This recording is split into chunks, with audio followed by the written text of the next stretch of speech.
Hey guys, just a warning here. This episode does deal with some stuff with mental illness or dementia, Alzheimer's, end of life care, caretaker stuff. We know people are kind of sensitive about that, so just keep that in mind and enjoy the show. Lore Together is proud to be part of the Boss Rush Games network. Feel free to find out more at bossrushgames.com/network.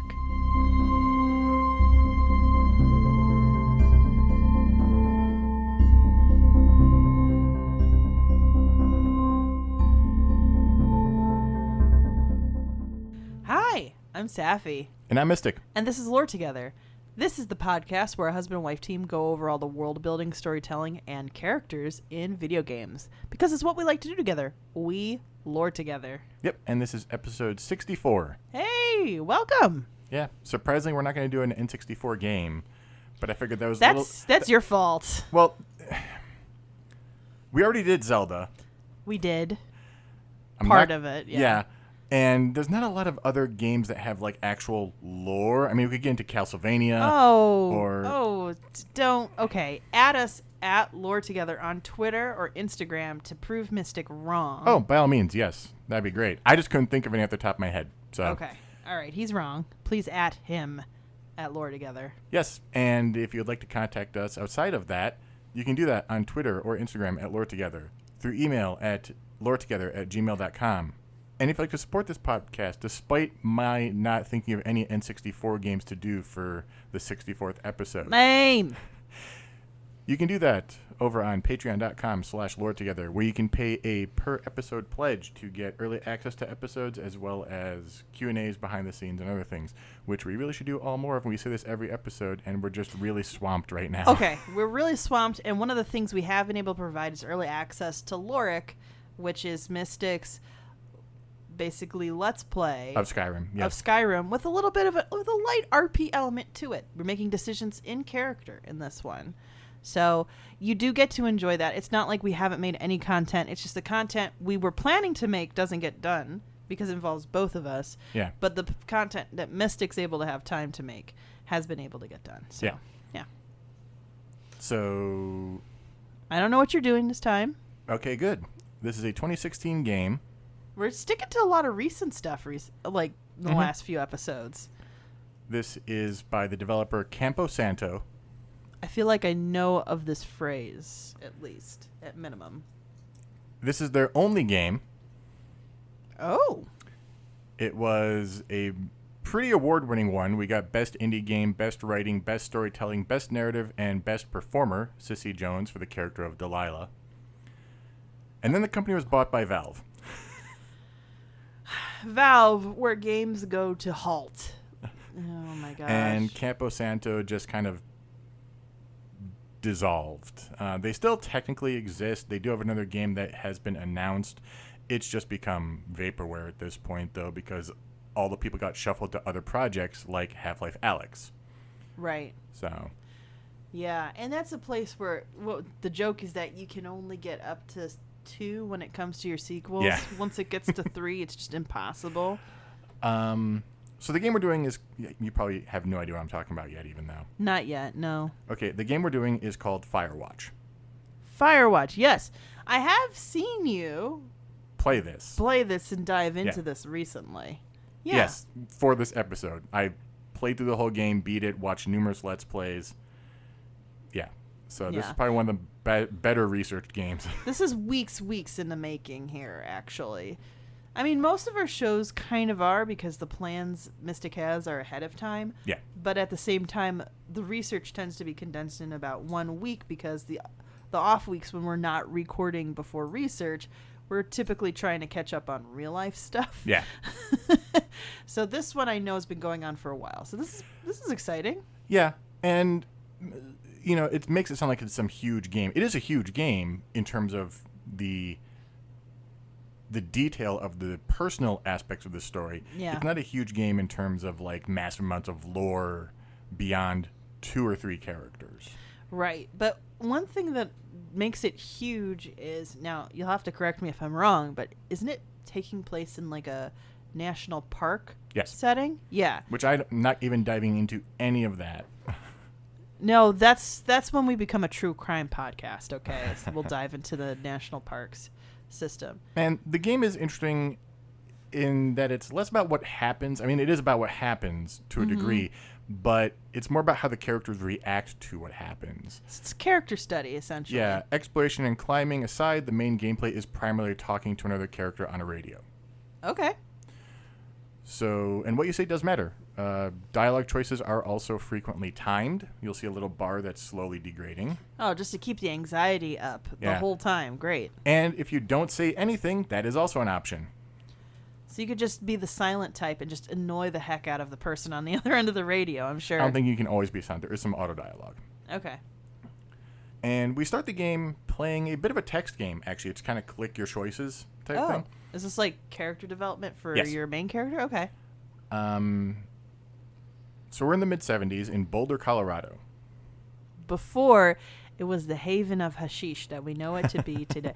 Well, I don't know if Boulder specifically. I feel like Denver's kind of taken on that whole mantle. Henry is a guy out drinking with friends at the Dollar Bar. That's right. In the 70s, you could pay just $1 for a beer, couldn't you? He sees a woman, Julia. We are given choices with how our meeting with Julia goes, either drunkenly commenting on how pretty she is or drunkenly asking her what her major is, not knowing that she's a professor of evolutionary biology. Ooh. Regardless of what we choose, we do become her boyfriend. Okay. So she was charmed even though you were kind of rude when you were drunk. Yeah. Eventually we move in, getting an apartment near the college, drink beers on the deck at night. Things are going great.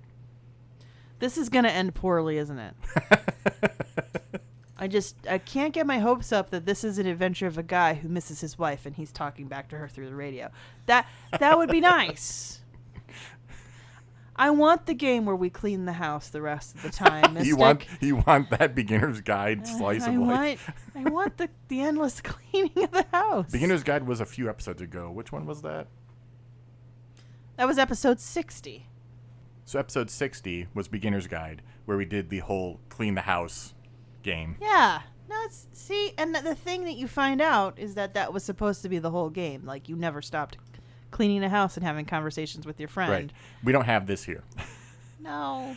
Eventually, Henry and Julia do decide to get a dog. Aw. We get to pick the dog, a beagle named Bucket, Bucket? or a kind-looking German shepherd named Mayhem. Okay, I'm going with Bucket. Not that I don't have anything against German shepherds, but the dog was named Mayhem by the previous owner. That's not good. So things go well. They talk about someday having kids and get married in 1979. Yay. Wow, that's a long relationship. That's a whole decade together. Well, mid-70s. So it's about 5 years. Okay, 5 years. Okay. Julia loves to draw. She draws plants for work, Mm-hmm. places they go. She draws Henry. Aw. Henry poses for her on a trawl. And as we're making these choices, we also get, every so often after so many choices, we play a little bit of Henry setting off on a hike alone in the Shoshone National Forest in Wyoming. Okay. Keep that in mind. All right. Things aren't always so great, though, between Henry and Julia. Yeah, relationships, they be like that. She gets a job offer, assistant department chair at Yale. That's Ooh. about 2,000 miles from Boulder. Yeah. Henry doesn't want to move. The choices are convince her not to take the job Ooh. or ask her to commute. Now, Wow. there's not a single Let's Play I have seen so far where anyone takes the convince her choice. Yeah. So while writing the script, I did. I went back and started the game again and took that choice. Oh, what a cringy choice, man. No wonder. Yeah. In the end, she doesn't take the job if you convince her. It's a bit of a thing, but the events afterwards don't change much, Okay. aside from location. Okay. Both just kind of seem like bad options, though. Like, just move, dude. Like, I mean, like, I don't know what Henry's doing. It'd be different if Henry was, like, high up in his career, too. we don't know what Henry does as far as I know. Okay, so my assumption is Henry isn't doing anything nearly as exciting or interesting or as, like, career-driven as Julia. Right. So that would mean just move with her. Just move with her. Like, Mystic and I have made the decision that we're going to stay put in Chicago to the best of our ability. But I feel like if for some reason, like, Mystic, if your game really took off and suddenly you were like, I've got this really good job offer, but it's, I mean, I don't know why this came up first in my mind, but I have to do writing in a studio in Quebec, so we'd have to be there for a year. I mean, parlez-vous français? I would figure it out, and as much as, I mean, it's depending on the pay and everything, we would figure it out probably, but you would do the reverse for me for my career, but luckily when you're in real estate, you rarely have to move for your job. So that would be quite interesting. I've only just dipped my toes into Unity, so I don't think I'm going to be getting that offer anytime soon. Oh, that's why I said writing gig, because you have a lot of writing experience under your belt. But basically, that's my point, is that if one of us in a very career-driven move gets something that's a phenomenal offer, the other one would consider leaving because, you support your partner. And we live also in an age where it's easier to communicate with everybody and keep up with your old friends and everything too. So that's the difference between now and 79, 80, whenever this is happening. Yeah. Like I said, things don't change between you and Julia depending on the option. Yeah. She's either in Connecticut or she's in Boulder. Yeah. Doesn't matter. In the end, Julia has a episode. Of what? She lashes out at a colleague, regardless of where she is, saying that they stole some books, even though she had gladly loaned them to her just a few days prior. Oh, okay. And things get progressively worse. Julia forgets things, drives to the next town over, and then doesn't remember it. Police have to bring her home. Oh, no. Eventually, she is diagnosed with early onset dementia. She is 41. Okay. That's so tough. Oh, my gosh. Yeah. Yeah. Why? Okay, and a lot of it is because a lot of game developers are men, but it just feels like a lot of the stories that we have here are men whose partners have to suffer for their characters to grow or continue on in a positive or negative direction. So I just want to say it out loud. I'm not saying that we should never do that in a story, but it seems like it happens a lot. Like Remember Me in particular. Yeah. And those aren't the only two stories where stuff like that happens. Yeah, well, it goes back to the trope of, how do you, like, the sadistic trope of how do you make a female character stronger? Will you have her be sexually abused? Yeah, which, we don't condone that at all. No. There's no reason why characters can't grow on their own without having an extra individual be a prop regardless of what their background or age or whatever. Even having trauma foisted upon them, like early onset dementia. Like yeah. I mean, I just think of this and I think of Molly, and I just think that it just happens so often in storytelling. Molly from Remember Me? Wasn't that her? Yes. Yeah. Sorry. Yeah. Yeah, that's okay. It was a while. I think it's a few, way past even episode 60. I have to look it up. Yeah. Just thinking back to Molly and now Julia, it just feels very present when we're discussing a lot of these games. And unfortunately, they're like startup indie games. Yeah. But that these women have to go... The women are the ones who are really suffering. It's not to say that a partner in these situations doesn't suffer as well. Right. But the main brunt of the trauma, like you said, is on women. And it feels really dirty and icky and wrong. I mean, part of it might be it's just in the forefront of my mind with political state of our country right now. But it's also it just feels really icky. Yeah. It's kind of like the trope where, it's at least a step away from the trope of the fridged girlfriend, where you kill off the significant other, which is usually a woman, in order to inspire the man to either get revenge or become a hero or, finally take action. Like, it's just, it's not as bad, but it's still on that same playing field. not to dismiss what you're saying, because I Yeah. totally agree with you. Yeah. On the flip side, we've had so many like completely crazy guys who are the main antagonists too. And yes, and we have, but Ted Farrow. but I don't think that's ever the shortcoming of being crazy passionate about something to the umpteenth degree is a different. That's a very good point. I didn't consider that. It's just a very, and also I hate to say it, encouraged in our society. If you look at the Bezoses and the Musks and the Richard Bransons and even the Bill Gates in the world, like, and that's on the pursue money and tech growth side of it. There's so many other industries where it's okay to be this braggadocious, persistent, narrowly focused individual for a passion, as long as you're a guy, and a guy within certain parameters depending on your culture. That's just how it is. And women don't get that same opportunity in real life as well as in storytelling. So it's I think it just shows a lot. And again, I don't want to disparage the creators of Firewatch for that, but I do want to point out when they've leaned on something that, you know, is unfortunate, and that we do a lot in the storytelling that we end up exploring in this show, and, you know, encourage those who are developing games in the future to try to think of it differently. I mean, Mirror's Edge, fantastic. Like, it's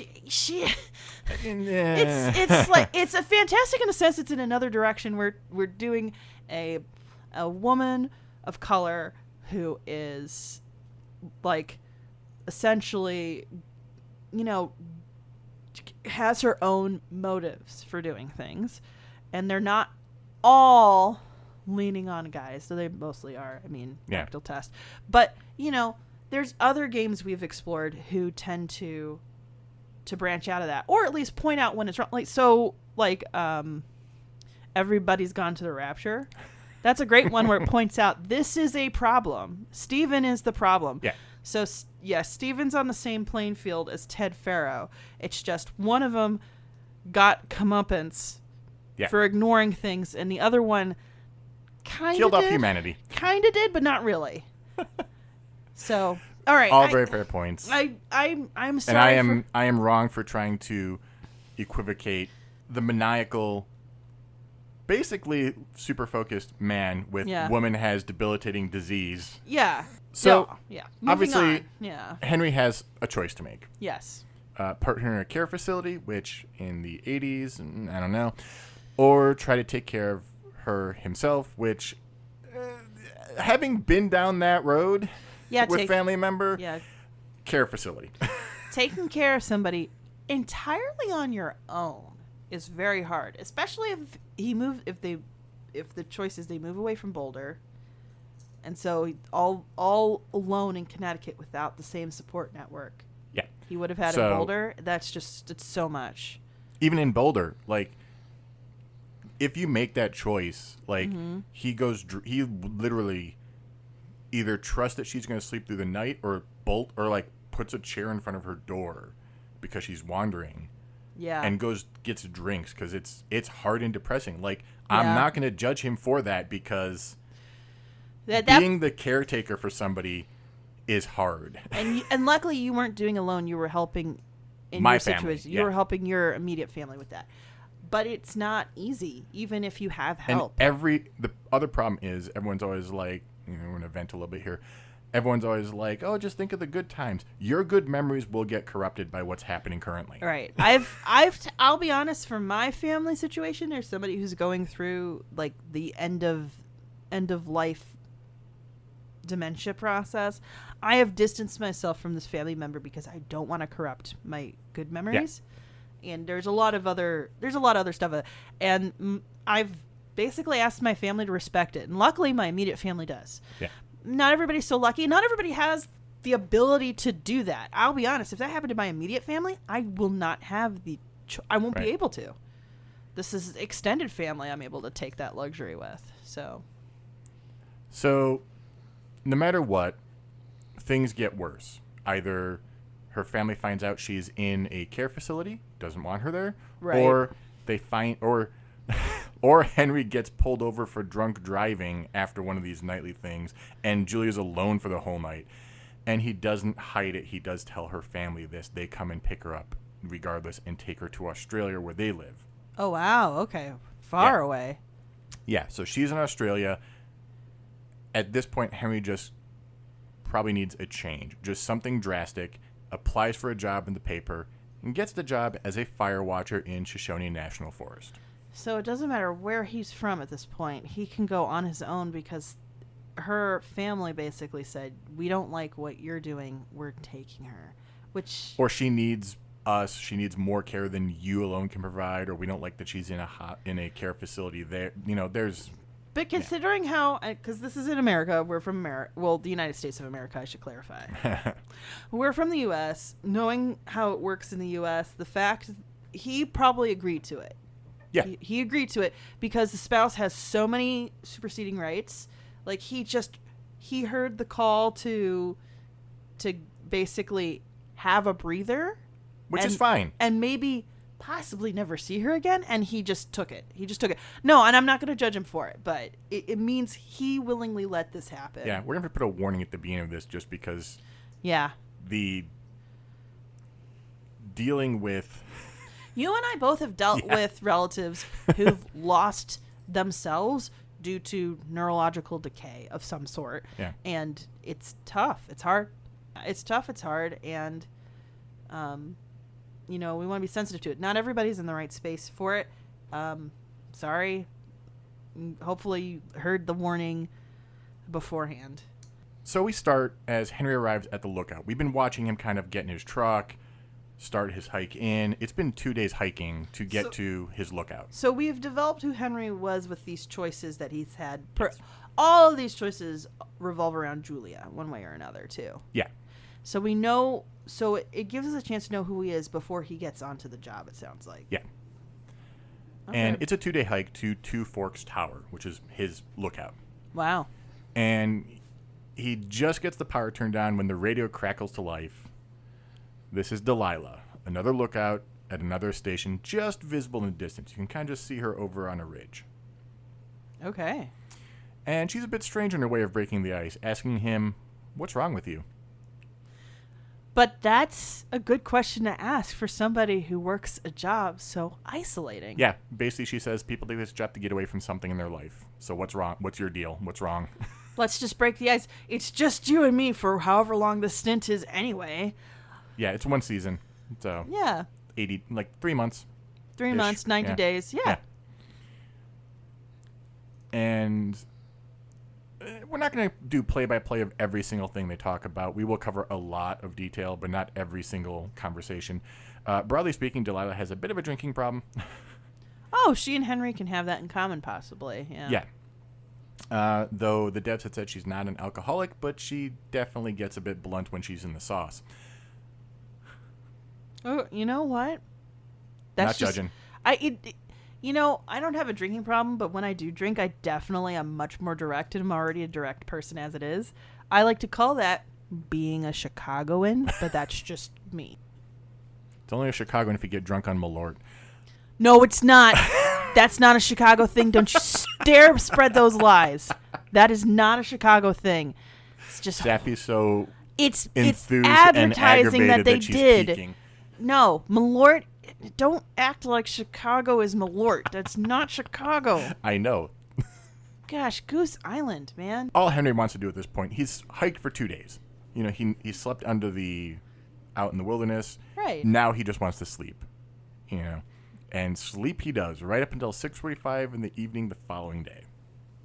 Wow, that is a sleep of the ages right about there. 14 hours, as Delilah says. It usually puts people out. The hike puts people out for a day or two. So yeah. Well, especially if you don't do that on the regular. Right. So it's day 1 on the job. Well, evening 1 because it's dusk. Yeah. And he's contacted again by Delilah. She talks us through the basics of being a fire watcher, which is honestly not something you have to actually do in the game. Oh, okay. You never use the Osborne Firefinder once in this game.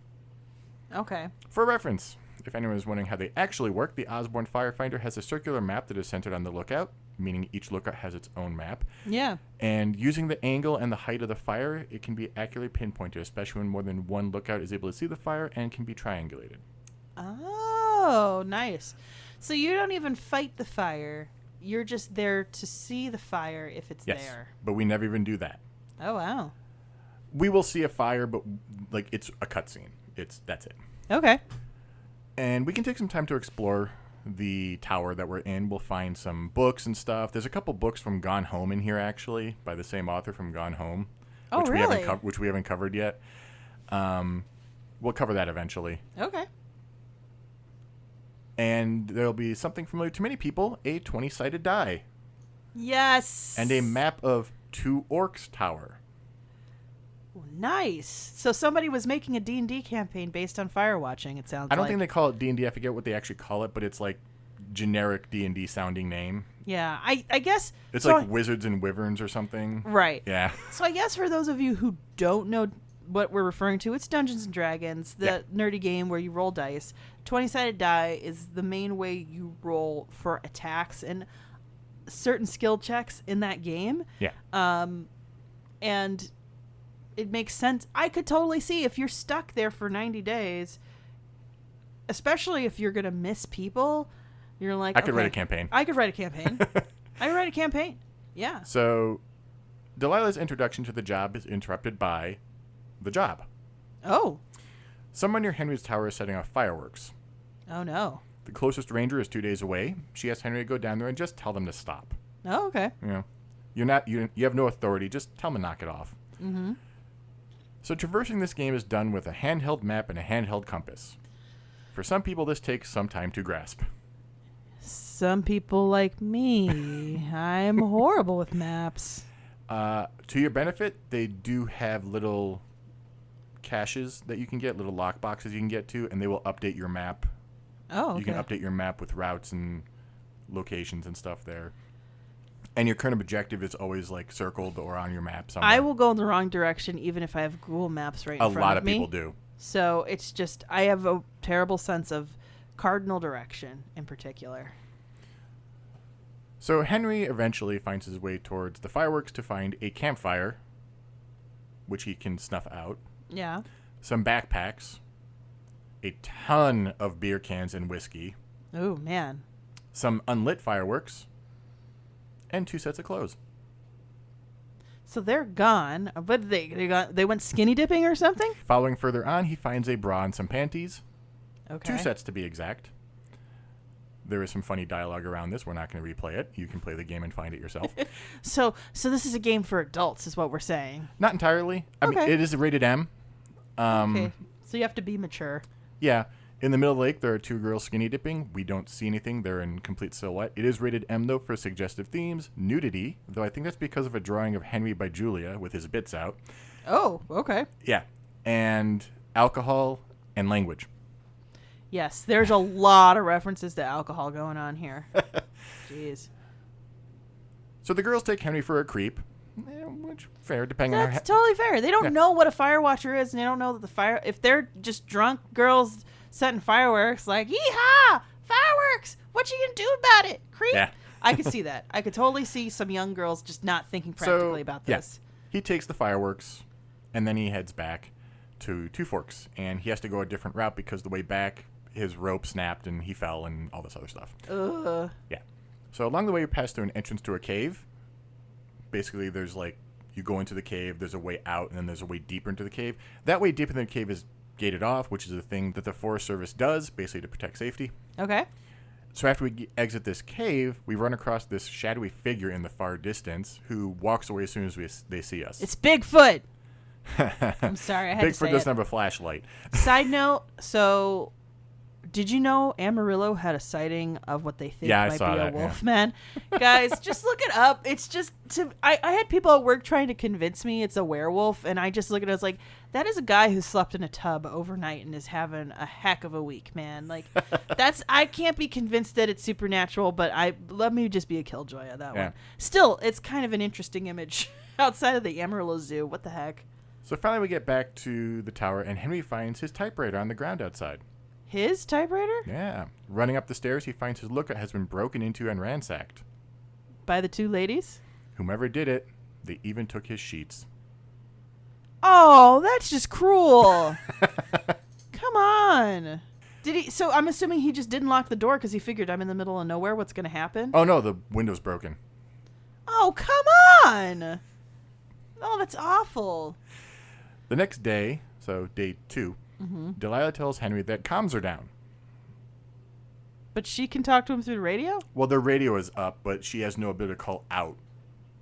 So if they see something they can't call out, they can just tell each other? Yeah. Okay. So, the lookouts can talk to each other, but there's no way to call, out to the greater world. There's no phone line. Yes, and remember, guys, this is the 80s, so even though these places probably do not have good cell coverage to this day, it would have been non-existent back then. Right. If there was any at all. I mean, 80s, maybe there was 80s, there's burgeoning cell stuff. Yeah, very, very, very, very nascent tech right there.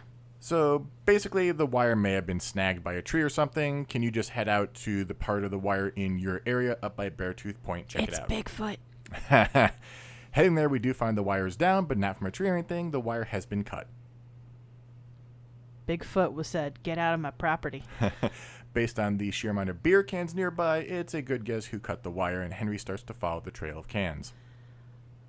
Come on, Mayhem lady. Talking about mayhem, the dog shouldn't be called Mayhem. These ladies are Mayhem. I figure out their names. I think one is Lily and another one is a C name. But,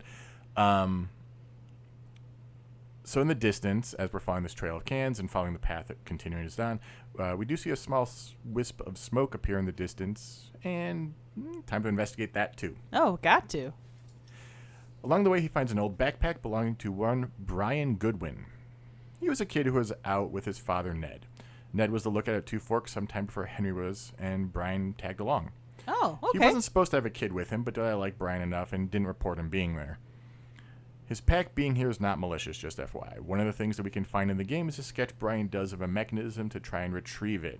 He just didn't get the chance to. I don't think there's anything wrong with... I mean, as long as you don't think you're going to be in the danger of a fire. I mean, if you're just a lookout... Yeah. It would be bad PR if something were to happen, I'm sure. Yeah. The reason I bring this up is the pack, we find a ton of rope and a camera. So Hooray. we can take pictures. Now, if you really want to be a creep, you have all the tools you need.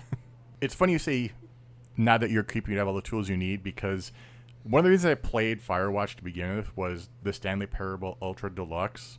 Yeah? Has a scene from Firewatch in it.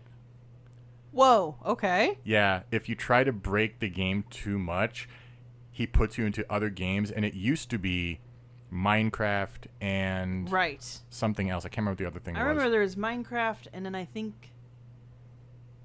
Portal. Yeah. Yes. But when they did the Ultra Deluxe, it became Firewatch and Rocket League. Oh, that's hilarious. And he comments what type of game is this? You're obviously some type of person who creeps on people from up here for your own perverted desires or something like that. Oh, my gosh. Anyway, continuing on toward the smoke, we do find another campsite with a bunch of beer cans. Do we think it's the same two troublemakers? Yeah. As we explore, we find Henry Sheets, finally.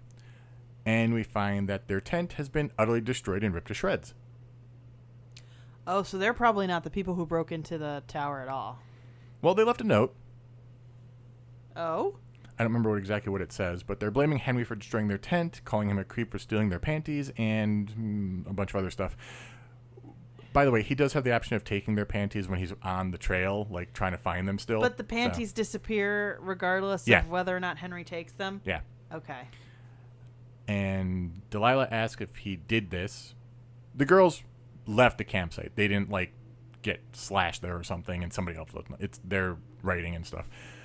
Because it looks teenager-ish. It's not Yeah. And Delilah asks if he did it, and Henry has options, but I think most would say, of course, he didn't. I would hope most people who play this game would not be the one to steal other people's clothing of any type. So now we rapid fire through a bunch of days, skipping a lot of things. But we're going to start with day 3. Henry's fixing up the broken window finally, and he talks to Delilah on the radio. She's asking what he looks like, because through her binoculars, all she can tell is he's a white guy in shorts. not much else to go on. That's a lot of detail for binoculars, though. Those are decent binoculars. They're pretty big binoculars, but she's in Yeah. the lookout, and she's drawing him. Interesting. Yeah, but not like Julia drew him, posing. She's just sketching, oh, you look like this. Okay, yeah. Yeah, she's filling in the gaps for her own sake. Okay.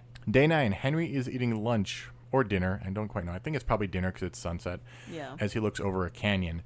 Delilah calls him to tell him that she's got some news. 2 girls have been reported missing in the area. Their parents haven't heard from them in over a week. Oh, no. If it's the 2 girls he saw at the lake, Henry is likely the last person to have seen them. At all? Yeah. Oh, that's creepy. There's a bit of discussion whether they should file a report or not, and that's up to the player. Day 15, Henry gets woken up in the middle of the night with a call from Delilah. Julia's on the radio. What? Yeah, they talk a little bit. Day 33, Henry has to hike to pick up supplies. Delilah tells him that 2 weeks ago he called her in the middle of the night mumbling something. All she heard was the name Jules, which is kind of Yeah, Julia, Jules, that makes sense. So Henry was dreaming. Yeah. Henry and Delilah talk about Julia and her ex, Javier. Oh. Delilah kind of burned him, not wanting to travel to his brother's funeral as she was absorbed in her own career at the time at the Wyoming Outdoor Leadership School. Oh, wow. He went solo, and when he got back, left her. That's understandable. Yeah. In the end, she says they both screwed up. She doesn't say screwed up, but... Yeah, I don't know what her side of the story is on that, but if the only thing I heard was I didn't follow my significant other to a funeral because I was too career driven, kind of leans on Delilah. Day 64, Henry and Delilah are both watching a fire from their lookouts. Oh, so fires do occur. Yeah. Delilah asks Henry to name it, and we get a few options. Mayhem. No. Delilah says it will likely be with them the rest of the season, and it is there throughout the rest of the game. Because if you're talking about a dense forest, Yeah. Especially if it's not too cleared out with the underbrush, it's not going to move that fast. Right. And how are they supposed to get stuff to it other than through helicopter? Well, okay, so there's a point where we're kind of talking about getting the job, Yeah. and Delilah's like, oh, you only have this job because we have a boost in budget this year. And he goes, oh, why is that? And she's like, you didn't hear about the Yellowstone fire last year? And there was a Yellowstone fire in 88. Oh, okay. That was national headlines. Oh, wow. And basically it was kind of like we kept putting off fires too much. Yeah. That all that underbrush and stuff you're talking about Yes. built up and was just perfect for fires to just spread a lot faster. Yeah. So fire, there's a reason they do controlled burns. They have to do controlled burns. Fire and burning is part of the cycle of the forest.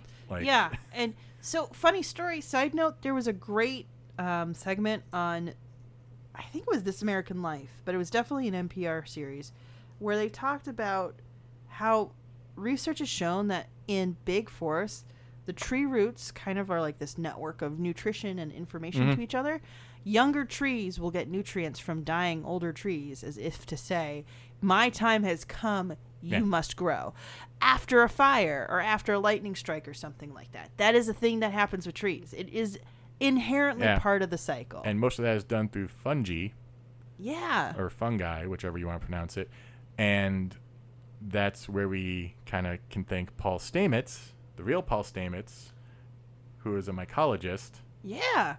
And that's where they get the mycelial network in Star Trek Discovery, is extrapolating that idea to a sci-fi end. Yes. So with the fictional Paul Stamets. Anyway, so they're watching this fire. He gets to name it. It's going to be with them. She also tells him how much she loves to keep booze in the stream near her lookout, basically so it can cool off. So she has cold booze. Usually because this is the summer? Yeah. Okay. Usually a bottle of tequila.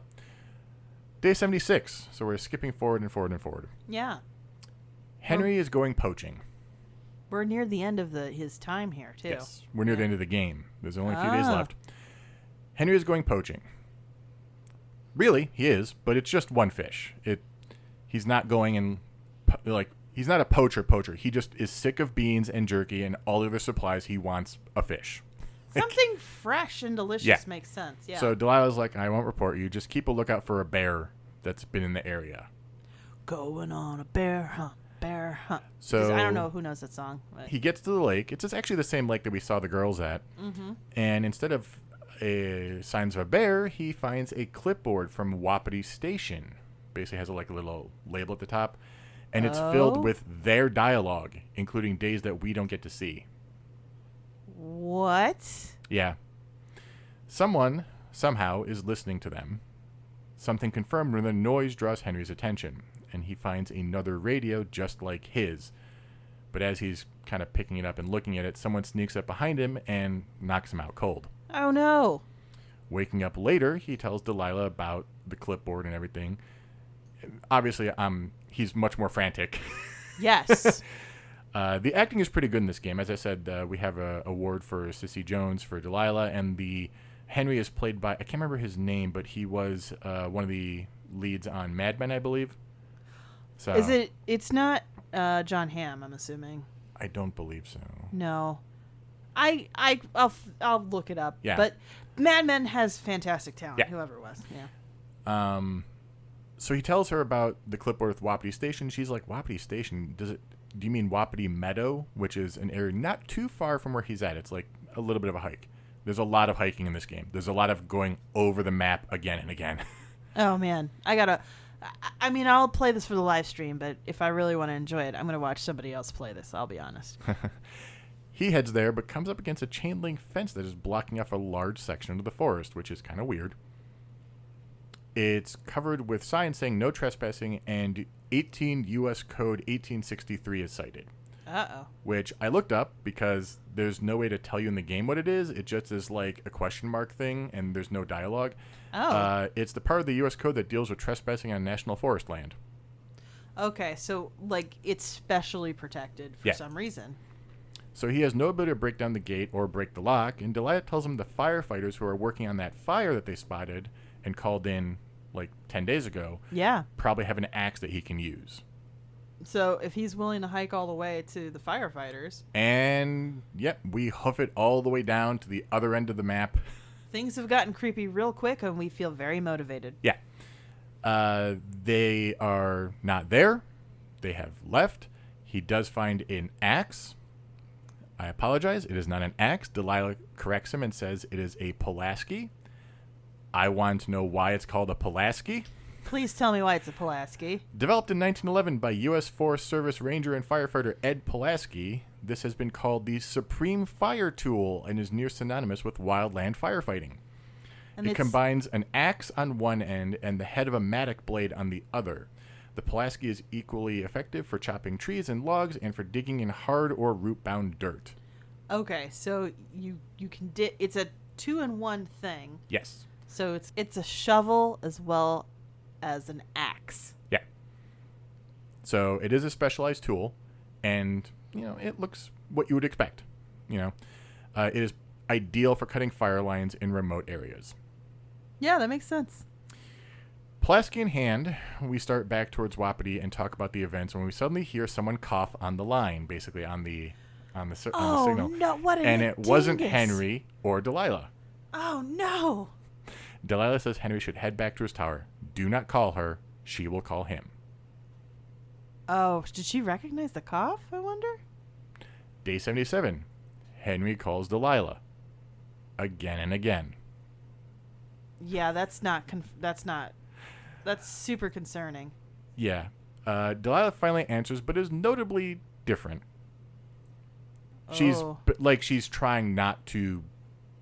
She's couching her words. She's really being careful with what she's saying. Right. And she tells him to look at a chart of local flora and basically uses that to give him a clue to a location in his territory. Heading there, he finds one of the cash boxes with a new lock. Basically, you've been able to open all these cash boxes as you go. They all have the same combination. 1, 2, 3, 4. Oh, wow. And literally, you can be like, that's secure. And she goes, shut up. Because unless no one's really going to guess 1, 2, 3, 4. Or most people are not going to mess with the lock. So, I mean, I'll be honest. I I still would at least do. Can you at least do 4, 3, 2, 1? Like, come on. So Delilah gives him the new code, 5678, and That works. That's less likely to be guessed. That makes sense. And he finds a new, clean radio. Ooh. Basically, his radio's been tapped or something. So now it's time to head to Wapiti Station after they both kind of figure out what the heck is going on. In the compound, we find all sorts of things. There's tracking towers and equipment. In the tent there, Henry, there's also like a gridded field. Like oh, wow. when you do like certain experiments or you're doing like bodies or like archaeology, you grid out like the ground. No, that makes sense. Yeah. Or, yeah. So in the tent there, Henry finds a range and direction finder that can track and lead people to different frequencies. Henry grabs that. That becomes our compass, basically. That makes sense. Using the tracker, he is directed toward the desk. They are tracking 1 female and 3 males. Oh. Under a bunch of paperwork and a tracking device, think like an ankle bracelet, he finds paperwork detailing both him and Delilah, going into their lives, their personalities, talking about Julia, talking about Javier. In a fit of rage, kind of understandable rage, Delilah says that they should just burn it to the ground. Everything these people have and what they're doing is getting the better of her at this point. Yeah, no, that's creepy. Especially, you know, it's just creepy when you're in the middle of the woods by yourself and you're supposed to be some sort of an authority, and now it's some sort of an authority spying on you? Yeah. There's also a subplot at this point, too, that if you've been opening up these caches, you'll find letters that have been taped up by 2 people who aren't working for the Forest Service anymore. Like, they were taped up years ago. Oh, wow. Between Ron and Don. And I forget which one is which, but apparently one of them is in the closet, and it's like an unrequited love type thing. Oh, wow. But they leave, like, a cassette tape when they leave. It gets ridiculous. It's a huge like subplot thing, and I think that's what the other 2 males might be.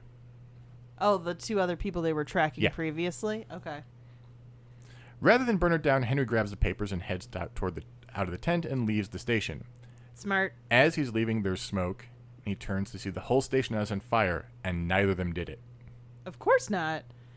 Of course not. So somebody set the station on fire. Yeah.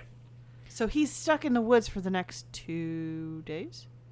No, the station, Wapiti Station. Okay. Is on fire, not his tower. Not his tower. Oh, the station he just went into. Yeah. Okay. Later that night, so we're not even done with the day yet, Henry is sitting in his tower when the signal finder thing starts to go off. Oh, wow. Following the signal, he finds a backpack with an NFS cave key on it, the very cave that is in the area. Yeah. You know, we mentioned that they lock up the caves. And the reason he was able to find it was because the bag that it was attached to had an alarm on it. Oh, wow. And as soon as he picks up the bag, it's like, like klaxon going off and stuff. Yeah. Oh, wow. So he's kind of freaked out. He's like, yeah, I found a key. And she goes, well, it's been a tough day. You should just relax with a drink now. He goes, it's kind of hard to do that when you're in the forest. And she goes, you're not in your tower? Because she sees somebody back inside his lookout. No! So he gets back there, and there's nobody there. But he finds a Walkman taped to the outside of the door. What's on the Walkman? What's in the box, Mystic? What's in the box? Playing it, he hears a recording from back at Wapiti Station of Delilah telling him that they should burn the camp to the ground as if she and he started the new fire. Oh, man. So she accidentally wrote her own. Wait, Yeah. And this is on the new radio frequency, right? No, so this is not a direct recording. This is like somebody was standing near Henry and caught like what they were saying. Oh, this is creepy, dude. Day 78. Time to head into that cave. Yeah. Getting in, Henry is locked in. Someone slams the gate shut behind him. Oh, easy to get rid of him, and then he's already broken the rules. Yeah. So he could be written off pretty quickly right now. Walking through, he can see a shoe down a hole, but nothing else. Okay. Continuing around, he finds a way out. Basically, at this point, also remember, like, the sky is, like, filled with embers and smoke a little bit. Like, there's definitely a fire in this forest. Yes. So, continuing around, we get out. We find a small little hidden, tucked away area. A fortress made by Brian Goodwin when he was here with his father. Oh. And Brian's stuff is all here. He was into comics and fantasy, played tabletop RPGs, as we said. Yeah. His father brought him to Two Forks to try to get some wilderness experience. You know, the type of stuff that his dad likes to do. He's like, I want to get my kid into it. Right. I mean, I could get that. I understand that. I like the idea of introducing your kids to stuff that you like. I mean, we do, but right now, little buddy is too young to really object much. Yeah. But I feel like when he gets older, he's going to want it, even if he's still into video games, he's going to be into other video games. Kid can roll a mean pair of dice, though. Oh, man. I really hope. He rolls better than I do when we play. Yeah, I hope he stays into tabletop. But regardless, but I get it. I just don't like the idea of like forcing it on them. It's one thing if you're like, hey, did you want to go camping this week and give it a try? It's another thing entirely of like, hey, you're stuck with me for 80 days worth of work in the middle of the woods. Right. During what, your summer vacation? Yeah. So finding a bunch of pitons or whatever they are, the things you stick into the rock. Oh. Yeah. Okay. In the fortress, Henry heads back into the cave and down into the depths. He eventually comes across a body of a young man wearing a Crypto Castle t-shirt with dice on it.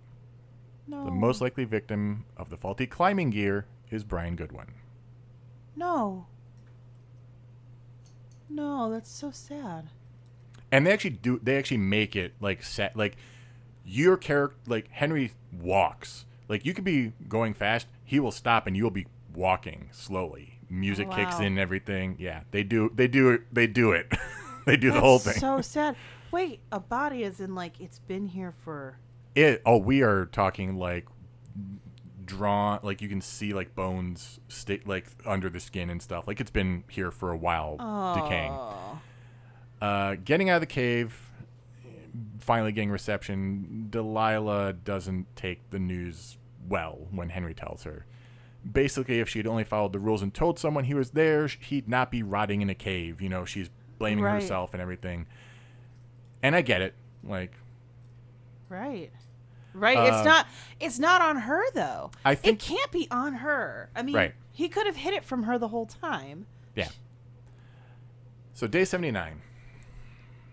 The fires have converged. Basically, the original wildfire and this station wildfire have merged. Oh, that's really scary. It's time to evac. This thing is only 2% contained. Yeah, no, you've got to get out. So just as Henry is packing up the rest of the books, the signal thing starts beeping again. Oh, no. Oh, no. Knowing time is running out, but knowing they have to clear their names somehow, he heads out. Running through the smoke and embers, Henry finds another tape and a rope up a rock face. The tape is from Ned. He's long gone. Basically, once you find this, you're not going to be able to find me. All right. He was the one who was tracking and recording everything. Really? He knows how it looks back in the cave. He swears he didn't kill Brian. Brian just didn't have his rigging set right and fell. Who cares? That's not the point. Henry can find all the documentation and evidence that it wasn't him and Delilah who set the fire. Basically, there's like records of everything that this guy did. Yeah. And there is no government conspiracy or anything. As for Wapiti Station itself, we'll get back to that in a moment. But this is where the shamed guy was hiding out? Yeah. So he couldn't deal with the fact that his son died. Now, I'm not even going to say it's necessarily his fault, but if he's got faulty rigging equipment. Right. Or, you know, if you're teaching your kid how to climb, you check their rigging. Like, you check if that is secured properly. I don't care if my son, like, until my son is 18 years old, I'm checking the rigging if I know how to climb. If I, know how to climb and they're climbing with me. And after they're 18 years old, I might still check because I'm just neurotic like that. Yeah. But I will listen at that point when they say stop. That's the difference. Nah. I was like, Mom, I'm 25. I know what I'm doing. Okay, I'll stop. I don't know how to climb. I would not be caught doing that with my son at any point, from what I can tell, like rock climbing wise. Right. Still. Without someone there who did know what they were doing. But there's certain, it's the same thing. Like, you hold their hand while they're crossing the street until you trust that they're good at it by themselves. You know, it's just certain things, and that's a lot more dangerous than crossing the street to a certain extent. I just can't. Oh, and I think the thing that bothers me the most is he just left his son's body there. Yeah. Like, that to me says more about Ned than anything. Your son was a prop. Yeah. Your son wasn't a person. He was a thing that you lost. He was not a person who was lost to the world. That's awful. That's awful. And it puts the whole context of bringing your son to be just like you, to be rugged in the woods for 80 days without the permission of the authorities in a very different context for me. Yeah. Especially if your response is not to own up to your mistake or just horrible happenstance. Again, maybe not Ned's fault, but yeah, to not own up to it and say, I broke the rules, my son is dead, and I'm sorry, and my family deserves to bury him, and I deserve the consequences, or at least let somebody know. Even if you're a coward, run away and leave a note in the station, be like, there was an accident so-and-so place, my son is there. Like, just do that. Right. And instead try to hide it. Literally, he's like, I tried to hide it, and I wanted no one to find out. And then about a week ago, I decided I didn't care anymore. But then you guys had to find, like, the station and everything. And I mean, conveniently a week ago. You mean when people started figuring out something was wrong? Yeah. And also, are you the creep who stole young woman's panties on top of that? So you're just having like... So, yeah, he's the one who actually cut the wire. Not only that, but there is a pair of panties that say, like, screw you, asshole or something, or screw you, whatever, by the cut thing, which the girls wouldn't have done. It just feels weird. So, yeah, he's the one who cut the wire. He stole... Yeah, it's just... So he's a weirdo on so many different levels. Yeah. Just creeper. And this is why I don't go camping. Creepy people love the woods, unfortunately. Normal people love the woods, too. No, there's more normal people who love the woods than creepy people, but there are some creepy people who love the woods. So evidence in hand, it's time to get to the chopper. And the evac point is at Delilah's lookout. Does he have to cross through, like, fiery terrain to do this? No, but we do have to cross a chasm, which we haven't been able to do before. There's there's like a cable car you have to use that was locked down before. Okay, that's doable. That's not. But we are at the southern end of the map. Delilah is off the northern edge of the map. Okay. This is scary. Yeah, you have to head clear across the map as smoke and fire billows around you. Delilah is gone. She is picked up by a chopper before you even find Ned's stuff. Makes sense. If she was the easier one to reach, she was the one that got reached first. Yeah. Another chopper is coming, but we have one chance to talk to Delilah before we are evac'd. Mm-hmm. Basically, you can cover your bases. You can explain what's going on.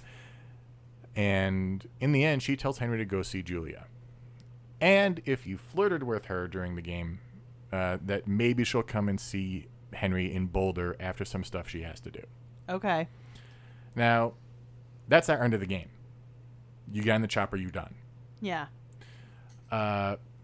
Breaking this down, there's a lot of people who analyze this game who think Delilah is either in on the whole thing or that she is just lying about a bunch of stuff but isn't an antagonist per se. Yeah. There's a lot of circumstantial evidence. Okay. And I think partly it's because we don't know everything. And it's built in a way where you're not supposed to know everything. Right. The whole game is about perception in the end. It's what you say changes people's perceptions of you. What they say changes their perceptions of them. Yeah. Henry can be just as evasive as Delilah can. Yeah. Yeah. Ned certainly is untrustworthy, or at least working from research of who knows where. He's either doing creepy research or he's finding information in the public record or something. Yeah. Which would be a lot harder to do back in the day. He's already somebody who's got selfish aims of his own. By the time you end the story, you know that he's really in it for just himself in the long run. Yeah. So you can't really trust him. I guess the question is whether or not Delilah is or not. Don't know. It's kind of those intentionally vague things. As for Wapiti Station, if you look, you can actually find deer, or is it elk? I don't remember. Tagged with tracking collars. Oh, wow. So that's what the equipment is for. It's like a college bio thing or government-sponsored, university thing. We're tracking the population. They used to do stuff like that for tracking rabies as well. Yeah.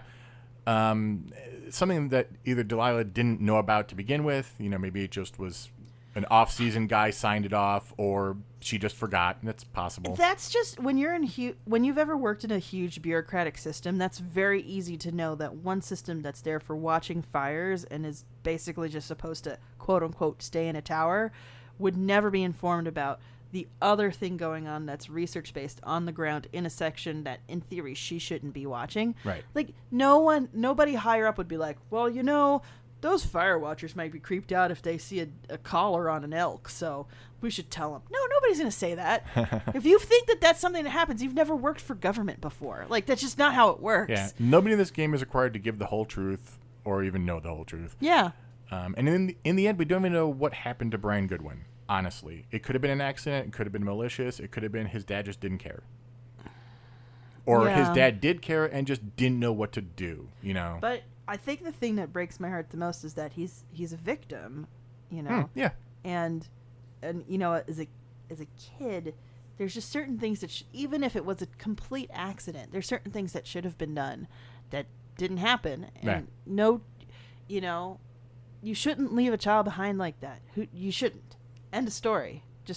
That's just where I stand on that. You can't. Yeah. You can't run away from that. And if you make a mistake that big, you have to own up to it and you have to be better about it, even if it changes who you are and how you're perceived by other people. Yeah. And that's the thing Ned was not brave enough to do. Yeah. Now, there are a lot of people who are upset that Delilah's not there. Like, we don't get a happy ending. And I think that's actually one of the reasons that Capo Santo won awards for this, is it's very true to life. Things are messy. Your crush from the whole movie isn't there at the end waiting on the chopper. Your relationship with your spouse is not perfect and all sunshine and rainbows. No. You know, and I find it, I like also the juxtaposition of Henry and Ned when you think about it. Henry, who owns up to the fact that my family life was hard and I am taking this easy escape. I am taking this way out. And Ned, who essentially like could have had a mistake. Like, you can recover socially in society having lost a child that way. I'm sure there would be people who would forgive him for breaking the rules because he wanted to bond with his son. Yeah. And he just refused to own up to it, even to himself, you know? It's a very interesting, I mean, like, it'll be interesting to see how they set it up, the Henry situation, when you make the choices when I do the live stream. Mm-hmm. Because when you think about it in the end, you know, it's very much the opposite of Ned. You know, and even though I don't want to compare dementia to being a teenager, but one of the things that teenagers like to do is they like to do things that are the opposite of their parents because it helps them form an identity of who they are. So, and not every teenager does this, but for example, if his dad was this outdoorsy macho dude, maybe Brian was like, I'd rather read books and tell stories and stay inside and experience adventure on a intimate scale without actually risking my life. Right. And I don't think, and if Ned just had a problem with that and wanted to make him more outdoorsy, there's kind of a problem with Ned. Yeah. You know? It is kind of that weird thing is you can see, so spoiler, if you want to take good pictures in this game. The pictures do not matter at all. You don't need pictures for anything in this game. They're there just for you to take beauty shots. And at the end, you see all the pictures that you took. Yeah. As well as the pictures that were already on the film. Oh. Which includes Brian Goodwin and his father sitting together. Uh-huh. And, you know, it's kind of weird. You don't want to judge the whole relationship off of one picture, but they do look happy. Yeah. Like, I don't think he was a bad dad. I think either he was in over his head and had the wrong idea, didn't, you know, watch his son's cover, or Brian fell and he just got overwhelmed by it and didn't know what to do. But you know? even if they had happy moments, the idea that he proceeded to I agree. You know, there's deeper stuff going on with Ned and his identity. And you know that because of how he treated the death of Brian. Right. As much as he could have been good in other ways, that was a fraught relationship. Right. I you know, Mystic, tell me if I'm wrong, but I believe both of us have fathers who love us enough that if something accidentally happened to us, they'd own up to it and they'd answer to the family and they would Yeah. That's just, and that's something they've taught us to do, and that's why it's important. Ned didn't find that important for whatever reason and has decided becoming essentially the boogeyman in the middle of the woods was the better answer. Yeah. Either way, that's Firewatch. Wow. That's a lot. That is Yeah. a deep game. I completely understand the accolades. And it's a hard one to actually kind of run through in a way because there's a lot of the dialogue changes based on your previous answers. Right. But it's, kind of doing broad strokes. I may have gotten one circumstance wrong here or there, but I think the broad strokes work. Well, and again, we as a podcast have always been here to talk about essentially the story, the world, the writing within the game. We're not here to be a play-by-play strategy guide for the best version of Firewatch, whatever the heck that's supposed to be. So, what our podcast tries to do the most is to encourage you to experience games at least at this vantage point. Not all games and not all the time, but we want you to enjoy the efforts that were put into crafting a story that in a lot of ways could only be told in this medium. Yeah. And with that, thank you for listening. Thank you so much. We do our live streams on Thursdays, so the Thursday after this, we will do the live stream of Firewatch. We'll play an hour worth of the game there. Yep. And then the Thursday after that, we are continuing Skies Arcadia. Yes. Join us. We love to have you guys there. It's a very fun time. The Barbershop Quartet has not come back yet. No. They have not come back to perform. But thank you for listening. Thanks so much. Bye. Bye.